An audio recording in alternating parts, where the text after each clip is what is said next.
let me go, Jim, to another thing from this article that everyone's been talking about.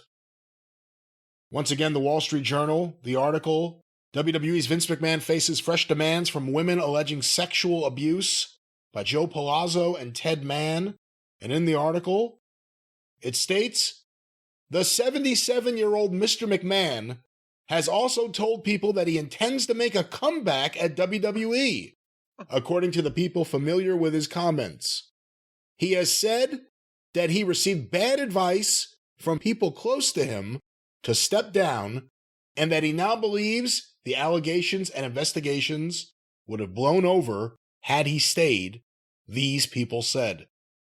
That's the Vince I know. Sadly, that's a fascinating paragraph in the middle of a very sad overall story, but a lot of people have focused on that, and that's become the lead story. Vince planning a comeback, and then we can go into, you talk about leaking here. Who leaked that knew about that to the Wall Street Journal, A, and B, who does Vince blame? The people very close to him that gave him the bad advice. Well, one would think the advice was coming from inside the house. But I don't think that was the only place that advice was coming from. He probably, some people that would give him the same advice, he wouldn't blame them as much as like people close to him. That's who he would blame for the advice because they should have known better. But that's the Vince that I knew and worked with. Deny, do what you want to do. It's all going to blow over, move forward, whatever the fuck, however you want to describe that. And I think it's probably coming from what have we said. Vince wasn't going to not work. Vince has been working on something. He's probably been working on figuring out how to get back to work. But he's been working on something. He has been occupying his time with something, and or whether it's dwelling on what happened and say, well, because Jesus Christ, shit does blow over. At various points, a lot of people have been the worst person in the world and canceled, and nobody wants to hear from them again. And then suddenly they're back doing commercials or whatever. They're back on Raw suddenly. Or suddenly they're back on, whatever the case. But in this case, Vince is probably, he didn't think that as we saw from the first couple of appearances he did on television, he thought it was going to blow over. He wasn't going to put it over. Then someone got to him with how serious it was and that this is going to be bad if something doesn't happen. And he acquiesced to it. And then probably whatever point in time that he, after that, however quickly it was that he started getting bored and or ruminating about it. And now he wants something to fucking do. And you cannot stop Vince McMahon, like I said, from either working or working on a way to start working again. And he still owns everything. And he still owns everything. But that's the feeling or the expression that I would expected, from him to, God damn it, pal. Should have just waited. The whole thing would have blown over. It's a witch hunt. I can see him doing the Trump thing. But now that we're here, and we were going to really look at it and evaluate it, there's two different ways we could look at it. One, is it good or bad for the company for Vince to be actively involved in anything right now? And two, is it good or bad creatively for the company for Vince to be actively involved in anything right now? Well, I think the answers to both those questions have come as soon as that article was released and that statement from Vince was in there, the stock price went down a couple dollars. And secondly, all we've been doing is talking about for the past couple months now or more. Guys want to go back and work for Triple H. I think he's brought back some that he probably has buyer's remorse on bringing back now when he was rid of, but they want to come back and work for him. And some more will follow, and Regal and et cetera. We'll talk about that. They didn't want to work for Vince because he had gone out of his mind. And Max Dupree was an example of whatever the fuck, and Ezekiel and Elias and Elrod and Elrod Hubbard, his manager. So, no, I think it's bad creatively because Raw is not setting, or either program's not setting the world on fire with the ratings either. But at least they're trying to do something to get out of that goofy funk that they were in the last little while with Vince. And so, yeah, I don't see a lot of the guys wanting, the old guys that made a ton of money with Vince and worked with him when he, before he lost his mind, apparently. They love him and they take up for him. But I think the guys that were there and having to buck up under all that stuff, I think I think Vince, for PR, for creative, and potentially just for hiring, he needs to be separated from that situation. But it's his. How can you separate him if you don't want to be separated? I said a couple months ago, maybe it was by now, that he is the kind of guy that he said, as Triple H said to him, it's yours now. You're picking the flavor of ice cream, so I'm not going to interfere. Well, that's best for business, and that's an opinion that Vince will have until he changes his mind and thinks that, well, maybe, goddamn it might be better if I did something else or came back or whatever. And then that might be tough to talk him out of. If you're Triple H right now, let alone Stephanie and Nick Khan, what are you thinking? Reading this, knowing it's in print, knowing you're trying to change the feel of the company right now, and all of a sudden it's out there, not only that there's more Vince stuff, but that he's plotting to come back. And by the way, he can anytime he wants. What do you think? I mean, how do you we talked about a week ago, was Vince being gone the best thing to happen to AEW? And we have seen things that are helping WWE right after this period of time. And you misphrased that. Hold on, before anybody jumps on you, I'll edit you. You said we asked if Vince. You said if Vince leaving was the best thing to, or was the worst thing for AEW. Vince leaving was the worst thing. Worst thing for AEW. Excuse me. Yes. But that, and like you said, that opened the floodgates for people to want to go back and maybe not put all their stock in signing up with AEW just to be away from Vince, et cetera, et cetera.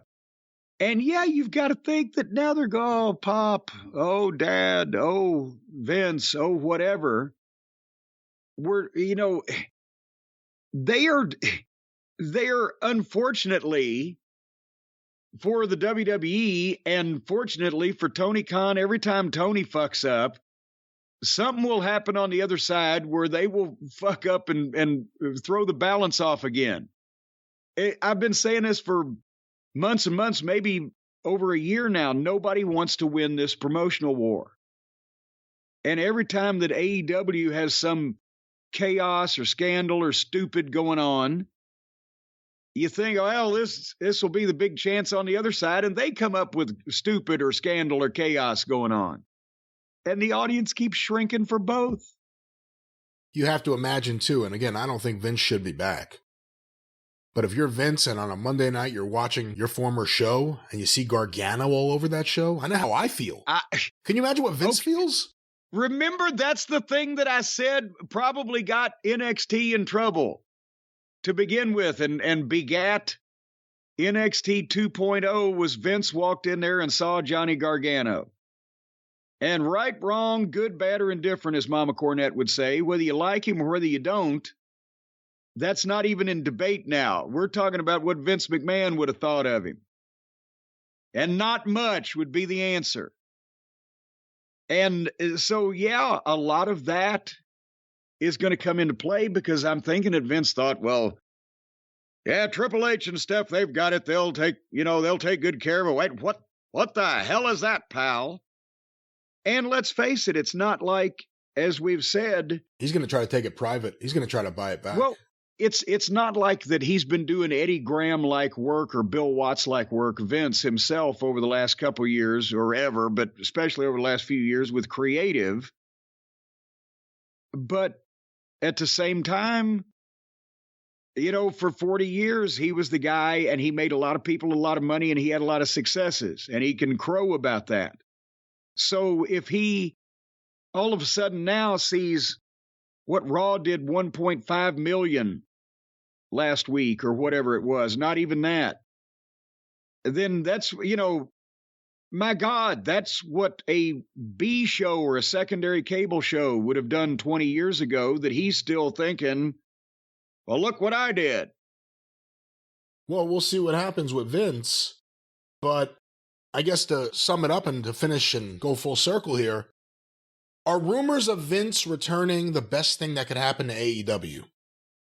Well, let's not jump into that with both feet, because if this is the comment and a few months goes by and you don't hear anything else, then no, this probably would. It was probably Vince, telling people, yeah, why I oughta. But if it gets prevalent, or he starts saying it in multiple places or to different people, or gets quoted or whatever, then yes, that might be a boon to Tony on the other side of the fence, because then he can start telling either guys he might want or guys that might want to leave, well, you don't know what you're getting into over there. He can come back any day.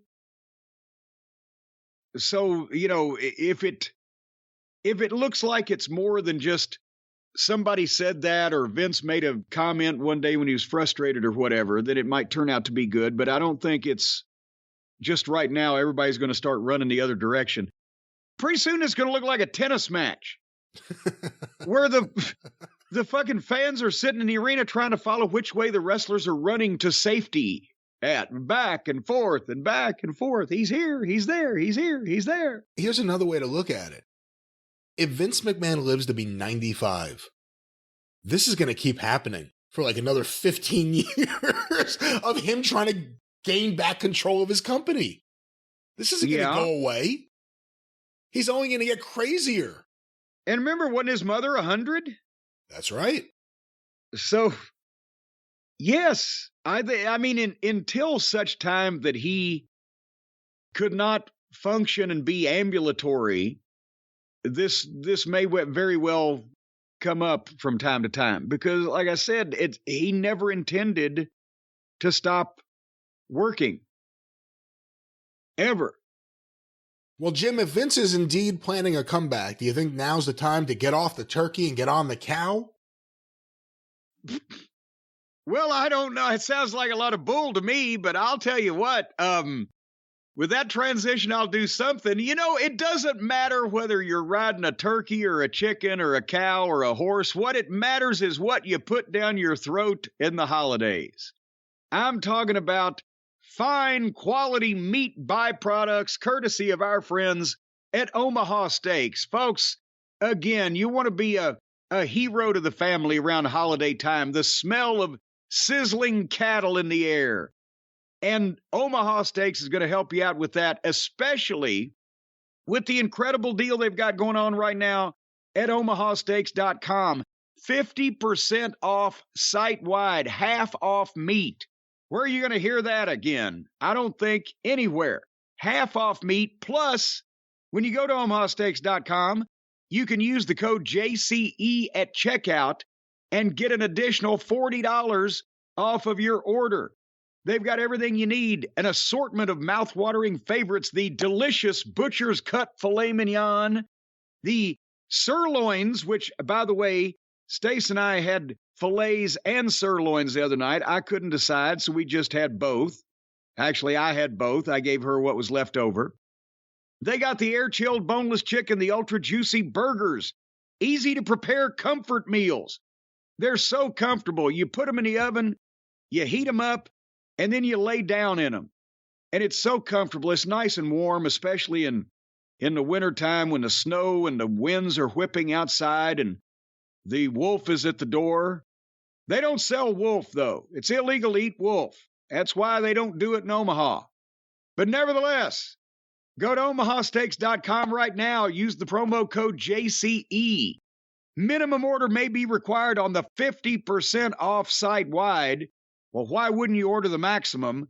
And Use that promo code JCE, an extra $40 off all of this. It will move you to get more of this beautiful beef. It's utterly fantastic. I thought the other one was the close, and then you came back with a better one.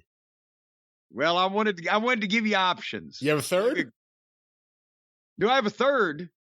What are you trying to milk this bit for? There you go. All that you can get out of it? OmahaSteaks.com.